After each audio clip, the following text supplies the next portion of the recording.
నమస్తే అన్న, అందరికీ నమస్కారం. ప్రస్తుతం కువైట్లో ఉన్న పరిస్థితుల నేపథ్యంలో కుబ్బూసులకు భారీ డిమాండ్ పెరిగిందని చెప్పేసి అధికారులు ప్రకటించారు.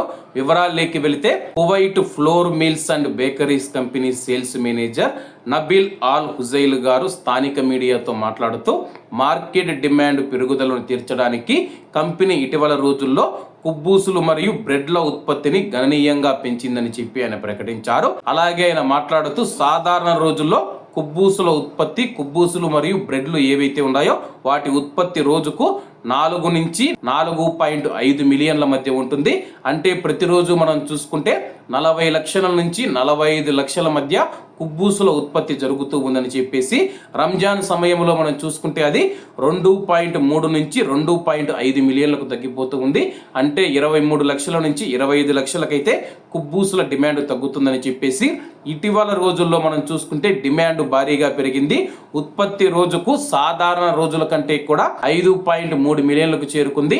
అంటే ప్రతిరోజు 53 లక్షల కుబ్బూసులను తయారు చేస్తూ ఉన్నట్లు కంపెనీ అయితే ప్రకటించింది. అలాగే పెద్ద మొత్తంలో చాలా మంది కస్టమర్లు అయితే, ప్రజలైతే కుబ్బూసులను కొనుగోలు చేస్తూ ఉన్నారు. కుబ్బూసులను నిల్వ చేయడం లేదా కొనుగోలు చేయడం పైన ఆల్ హుజైలా గారు వినియోగదారులకు వారికి నిజంగా అవసరం ఉంటే మాత్రమే వాటిని కొనుగోలు చేయాలని చెప్పేసి, కుబ్బూసులు ఎక్కువగా ఉత్పత్తి చేస్తూ ఉన్నాము, దానికి మీకు నిజంగా అవసరం ఉంటే తీసుకోండి, లేదంటే ఎక్కువగా కొనుగోలు చేయొద్దండి, ఎందుకంటే వేస్టేజ్ ఎక్కువ అవుతాయని చెప్పేసి, ప్రస్తుతం కువైట్ లో గోధుమలు మనం చూసుకుంటే 6 నెలలకు సరిపడా గోధుమలు ఉన్నాయని చెప్పేసి భయపడవలసిన అవసరం లేదు. అలాగే దీనిని 3 సంవత్సరాలకు పెంచేందుకు కూడా మేము కృషి చేస్తూ ఉన్నాము. కాబట్టి కువైట్ లో మన భారతీయులు ఎవరైతే ఉన్నారో ఎవరికైనా ఎంత అవసరమో అన్ని కుబ్బూసులను మాత్రమే కొనుగోలు చేయాలని చెప్పేసి కువైట్లోని ప్రవాసులను, కువైటీ ప్రజలను కువైట్ కంపెనీ అయితే కోరుతూ ఉంది. కాబట్టి అందరూ బాగుండాలి, అందులో మనం ఉండాలి. అందరికీ నమస్తే అన్న, జై హింద్.